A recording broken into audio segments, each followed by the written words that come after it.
예, 화요일 묵상의 시간입니다. 선악을 알게 하는 나무를 동산 중앙에 두시니요. 선악을 알게 하는 나무를 동산 중앙에 두시니요. 이런 제목으로 오늘 묵상 시작하겠습니다. 어제 우리는 창세기 3장이 알게 하는 이 죄의 기원, 타락의 이유들을 우리가 살펴보기 시작했습니다.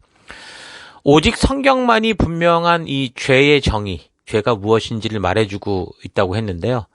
창조주 하나님을 인정하지 않는 다른 피조물들에게는 죄에 대한 정의를 어떻게 내려야 하는지조차 혼돈스러워서 나름대로 함께 모여 살면서 자기들 대다수의 사람들이나 권력을 쟁취한 사람들이 불편해하는 것들을 하지 말자고 하는 식으로 그렇게 약속을 정하게 되고 그런 기준을 따라 죄와 벌을 따지게 되는데 이런 거는 각 나라마다 다를 수 있고 민족마다 아무튼 족속마다 다를 수 있고 그 같은 나라 안에서도 지역이 방대한 그런 지역을 살아가면서 여러 이런저런 지역의 집단들끼리도 다 다르고 그 공동체 문화에 따라서 다 다르게 적용될 수 있다 했습니다.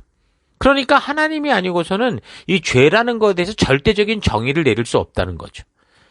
다 살아가면서 상대적인 법들을 만들고 서로에게 유리하게 적용하며 적용도 다르게 하면서 살아갈 수밖에 없는 게 현재 우리가 살아가는 인간의 세상이라는 겁니다. 그래서 우리는 창조주 되신 하나님께서 역사적 사건을 통해 보여주시는 이 타락의 이야기를 통해서 하나님이 어떤 분이시고 하나님은 인간을 어떤 존재로 만드셨으며 또한 어떤 것이 죄의 기원이 되고 근본적인 타락의 이유가 되는 것인가, 그 타락의 결과는 무엇인가를 잘 살펴가야 됩니다. 그래서 하나님이 창조하신 인간은 하나님께서 하나님보다 조금 못하게, 그러니까 자칫 잘못하면 스스로가 하나님인가 싶을 만큼 인간으로 하나님의 형상을 그렇게 닮을 수 있도록 창조하셨고, 그래서 하나님께서는 창조하신 이 인간들로 하여금 당신이 인간들의 앞서 창조하신 이 온 세계를 다스리는, 당신이 창조한 이 세계를 다스리고 이 세계를 주관할 수 있는 그런 대리자의 사명을 주신 거죠. 그런데 그 하나님을 대신하는 그런 존재로서 이 땅을 인간이 살아갈 때 이게 마치 로봇처럼 무슨 프로그램 되어 있는 대로만 움직이는 그런 존재가 아니라 지정의를 가지고 스스로 관찰하고 스스로 느끼고 판단을 해서 또 주신 사명이 무엇인가를 기억하며 자기 스스로가 그 사명을 감당해가는 자유의지를 지닌 인격적 독립체로 만드셨다는 거죠. 그래서 피조물들 중에는 아주 유일하고 독특한 존재로서 그 하나님의 대리자로 살아갈 수 있게 하신 겁니다. 그러니까 인간의 존재는 하나님의 형상을 거의 닮았지만 사실 100% 하나님과 결국 같을 수가 없고, 또한 다른 피조물, 동물과도 비슷하게 닮았지만 그러나 100%도 동물과도 다른 그런 존재라는 거죠. 그래서 우리가 이런 존재됨을 잊지 않아야 하나님이 창조하신 이 세계 속에서 우리를 창조하신 하나님과도 교제가 바르게 가능하고, 또한 온 만물을 우리가 바르게 다스리며 하나님이 창조하신 그런 원래 그 창조의 목적을 따라 행복한 삶을 살아갈 수 있는 그런 존재가 될 수 있는 거죠. 그러니까 인간이 이 사실을 바르게 알고 바르게 순종해 갈 때 이 세상의 그 우주 만물까지도 조화를 이루고 바르게 살 수 있다는 겁니다. 사람은 분명히 하나님도 아니고 또 동물도 아닌 완전히 독특한, 창조주 하나님이 기쁨으로 당신의 호흡을 나누어줘서 불어넣어서 생명이 되도록 창조하신 아주 특별한 존재인 겁니다. 여러분, 동물 같은 경우 우리가 잘 보면 아주 초보적이긴 하지만 지정의를 가지고 있는 것처럼 보이지 않습니까? 그러니까 지성과 감정뿐 아니라 심지어 어떤 의지력을 가지고 어떤 행동을 일관되게 추구하며 또 동물들끼리도 의사소통을 하죠. 그러니까 우리 집에 있는 우리 개들을 좀 보면 우리가 잠시 장을 보러 나갔다 들어와도 그 시간이 길지도 않은데 최고의 환영을 해주면서 기쁨을 감추지 못합니다. 또한 항상 이 밥을 주고 그 간식을 주는 우리 집사람만 졸졸 따라다니면서 놀아달라고 그러죠. 그리고 이제 저 같은 경우 매일 저녁 이제 설교를 녹음하는 그런 시간이 있는데, 설교 녹음하니까 언니 방으로 가라 그러면 대부분 알아듣고 들어갑니다. 그러니까 함께 살아가는 반려견을 보면 때로 사람보다 낫다는 생각이 들기도 할 정도로 동물들도 나름대로 어떤 생각이 있고 지정의가 있고 알아듣고 그런 것 같아요. 언젠가 뉴스에는 그 깊은 하수구에 빠져 죽을 뻔한 개를 이렇게 살려줬더니 그 살려준 그 사람을 따라다니며 감사를 표현하듯 계속 친근하게 그 사람을 떠나지 않더라. 그런 뉴스들. 이런 거 아주 많이 나오죠, 요즘에.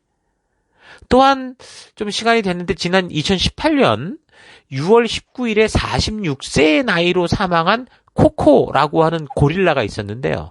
이 고릴라는 수화로 단어 1000여 개를 사용할 수 있었어요. 그리고 2000여 개의 영어 단어를 이해할 수 있었다고 합니다. 뭐 그런 거 보면 동물도 상당한 수준의 지성과 의지를 가지고 살아가는구나라는 걸 알 수 있죠. 그러나 이런 일들은 극히 드물고 동물의 그 지정의라고 하는 거는 어디까지나 오직 생존과 번식이라는 그 절대적인 틀 안에서 오직 먹고 마시고 새끼를 번식하며 살아가는 그런 문제로만 이렇게 직견돼 있습니다. 직접 연결돼 있죠. 그러니까 동물은 지정의는 있대. 그리고 관계 속에서 살아가는 측면에서 어떻게 보면 인간과 닮은 면이 있다고 해도 인간과 절대적으로 같을 수 없기 때문에 인격성을 갖고 있다고 말하지 않죠. 그러니까 동물하고는 약속이 되질 않습니다. 우리 어디서 만나자 그런다고 글리 오는 게 아니에요. 동물이 새끼를 낳으면 뭔가 본능에 의해서 그 새끼가 금세 독립적이 될 때까지만 정말 그냥 본능에 의해 지극정성으로 보살피는 것 같은데 또 어느 정도가 지나면 새끼를 뭐 자식처럼 돌보거나 하는 것도 잊어버리게 되고 또한 새끼들도 생존을 위해서 엄마 품에서 젖을 찾아서 필사적으로 먹고 그러고 자라나면 한마디로 이제 나중에는 애미애미도 없는 그런 존재가 되죠. 그러니까 사자의 경우는 사냥해서 뭐 배부르게 먹고 나면 뭐 누워 자기만 하지. 혹시 사냥감이 떨어질 때를 대비해서 남은 것을 저장해 놓으려고 뭐 이렇게 뭐 비축해 놓고 이런 게 없습니다. 그러니까 동물은 배고프면 그 본능에 따라서 무조건 사냥하러 나가는 거예요. 지금 기분도 썩 내키지 않고 뭐 한 끼 굶는다고 뭐 당장 큰일 날 것도 아니니까 한 끼 정도 굶을까?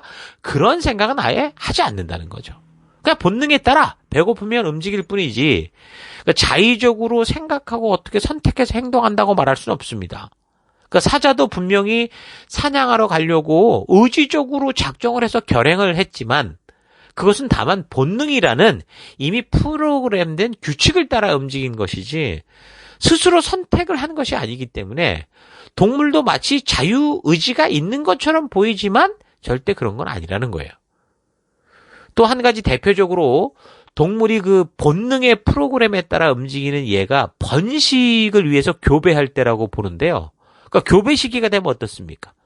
본능적으로 짝을 찾고 짝을 만나면 그냥 때와 장소를 가리지 않고 번식을 위한 행동을 하죠. 인간들은 어때요? 사랑을 느끼는 때도 다 다르고 또한 사랑을 나눌 때도 때와 장소를 가립니다. 그러나 동물은 수치를 모르고 그냥 본능에 따라 그냥 움직이는 그런 존재라는 거죠. 그러니까 동물의 의지는 하나님이 이미 마련해 놓은 계획, 그 본능 안에서만 작동하고 있는 게 분명한 거고요. 그러니까 동물의 의지는 어떻게 보면 수동적이고 로봇같이 프로그램화된 그런 의지라고 볼 수 있습니다. 그러니까 동물은 그러니까 결국 본능에 따라서만 행동하는 존재다라는 거예요. 그러나 인간의 경우는 배고픔을 느끼는 본능적인 자극이 와도 무엇을 먹을까 아니면 한 끼 굶을까 하는 식으로 순전히 이 자신의 지정의로 판단을 해서 스스로 동물과는 다른 하나님이 창조한 인간다운 선택을 하고 행동할 수 있는 겁니다. 그러니까 자유의지를 사용하는 과정에서는 그 인간이 자유의지를 사용하는 과정에서 그래서 어느 누구로부터도 또 본능적 이 요구로부터도 영향을 받지 않을 수 있고 그것을 스스로 절제하고 그것을 스스로가 어떻게 행동할 것을 결정하게 하는 그렇게 할 수 있는 게 바로 하나님이 창조하신 사람이라는 거예요. 그러니까 사람은 동물처럼 번식과 그런 생존 본능의 프로그램화가 돼서 자극이 오면 무조건 그대로 행동하도록 움직이는 그런 의지가 아니라 자기의 판단과 결단을 따라 스스로의 행동을 조절할 수 있는 생각과 가치를 따라 자기를 조절할 수 있는 자유의지가 있는 존재라는 거죠. 그러니까 동물과 기본적인 본능은 같을 수밖에 없죠. 육체가 생존기 위해서 그럴 수밖에 없지만 그런 본능적 자극에도 스스로 생각하고 행동을 통제하고 선택할 수 있는 그런 존재라는 겁니다. 그러니까 사람은 그래서 이 동물적 본능이 아니라 하나님에 의해 창조된 하나님의 형상으로서의 본능을 따라 살아가는 존재죠. 나를 존귀하고 독특하게 이 땅을 다스리는 존재로 창조하신 하나님의 말씀에 순종하려는 본능. 그래서 하나님께서 말씀하신 하나님의 뜻 안에서 살고자 하는 그런 인간적인 본능. 그러니까 본능이라기보다는 인간은 사명을 따라 살아갈 수 있는 존재입니다.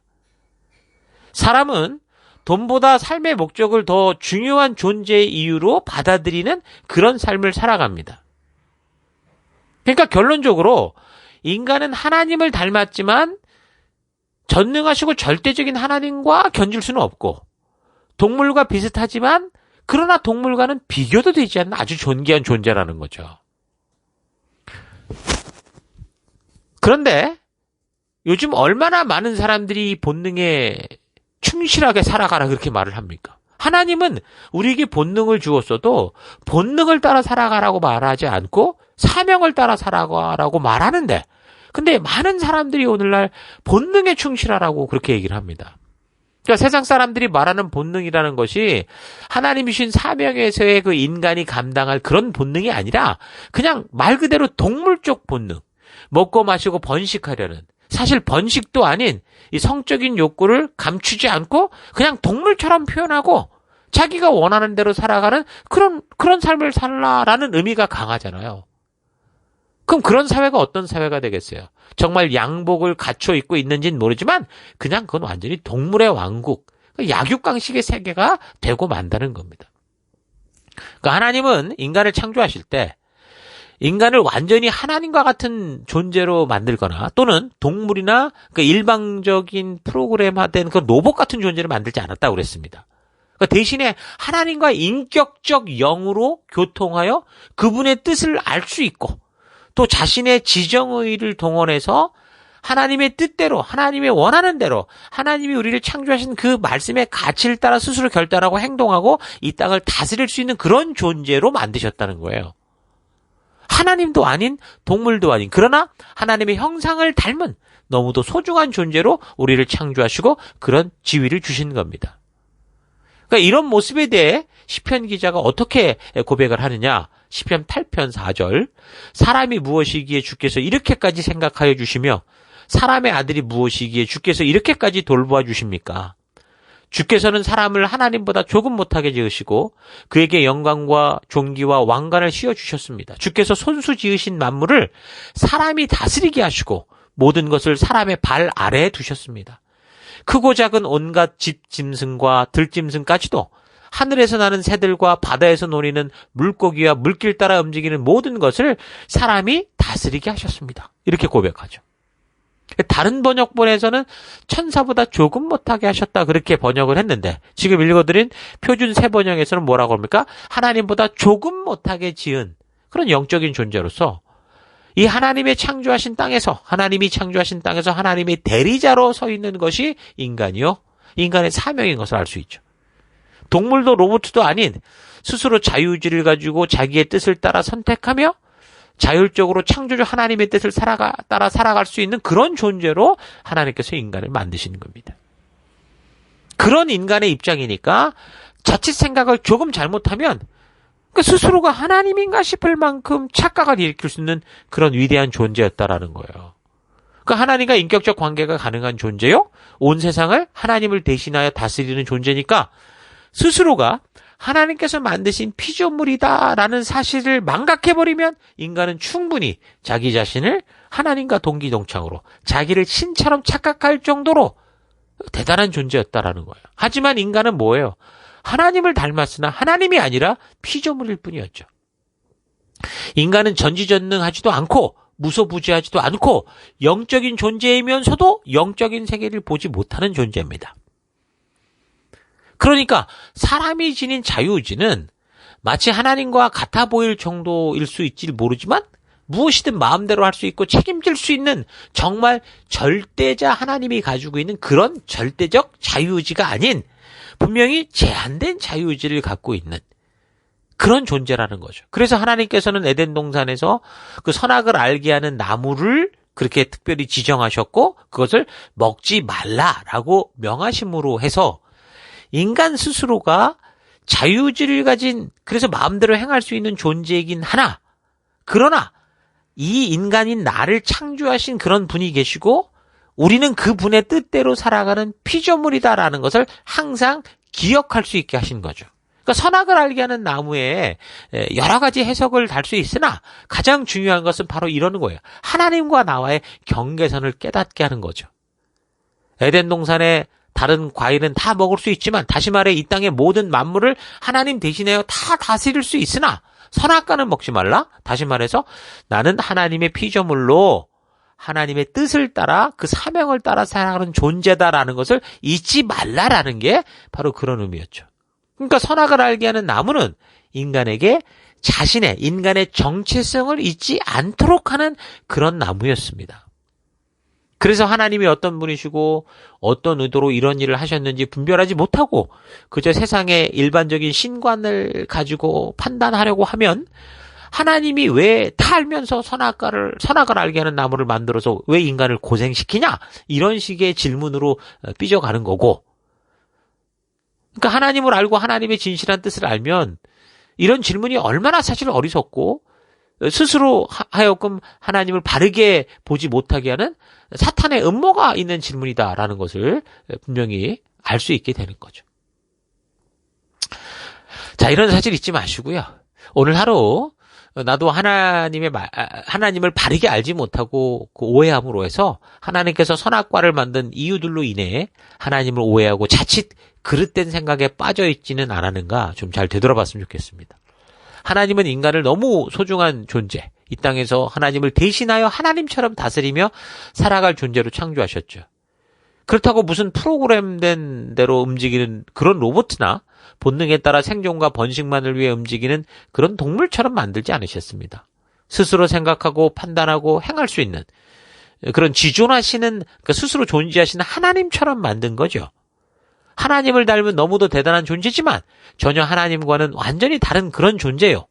생존하고 번식하는 데 있어서는 동물과 거의 똑같아 보이지만 그러나 그런 본능적 프로그램에 따라만 살아가는 존재도 아닌 참으로 독특하고 아주 창의적인 존재, 아주 존귀한 존재 그렇게 만든 게 인간인 겁니다. 그래서 인간은 결국 하나님의 창조의 섭리를 따라 살아가는 존재가 되어야 되는 거예요. 너무도 독특하지만 하나님의 창조의 원리와 뜻을 따라 살아갈 때 온전할 수 있는 그런 존재라는 거죠.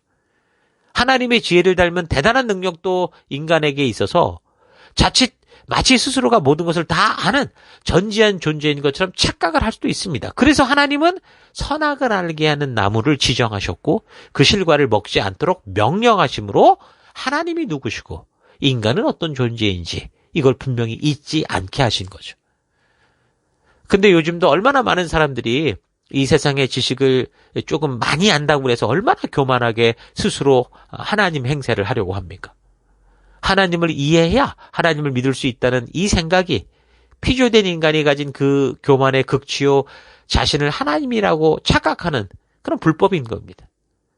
내가 누구인지, 인간이 어떤 존재인지는 우리를 창조하신 하나님만이 온전히 알 수 있기 때문에 우리는 그 하나님의 뜻이 담긴 이 성경을 바르고 온전히 살펴가면서 그 하나님의 진실한 의도, 하나님의 진실한 뜻을 만나야 됩니다. 그래서 각자의 삶의 현장에서 힘써 살아가는 동안 항상 이 하나님의 말씀을 최고 우선순위에 두어서 시간을 만들어 읽고 묵상하며 또한 일상적인 삶의 사이사이마다 하나님의 이 뜻을 묵상하여 하나님의 진실한 마음을 더 깊이 알아가는 그런 축복된 삶 살아가는 여러분 될 수 있기를 주의 이름으로 축원합니다. 자, 오늘 하루도 힘내십시오. 잠시 기도하겠습니다. 하나님께서는 우리 인간을 하나님 닮은 형상으로 창조하시어 이 세상 만물 속의 다른 동물, 생물들과 달리 독특한 존재로서의 역할을 주시어 하나님을 대리하는 존재로 세우셨는데 이것을 착각하고 마치 우리 스스로 존재하며 살아온 것처럼 교만하게 하나님을 우리의 이해 속에 담으려 하는 삶을 살아왔던 것을 회개합니다. 하나님이 나를 창조하시며 주신 귀한 사명과 내가 어떤 존재인지 바른 정체성을 깨달아 하나님의 백성다운 귀한 삶을 살아가는 내가 되기 원합니다.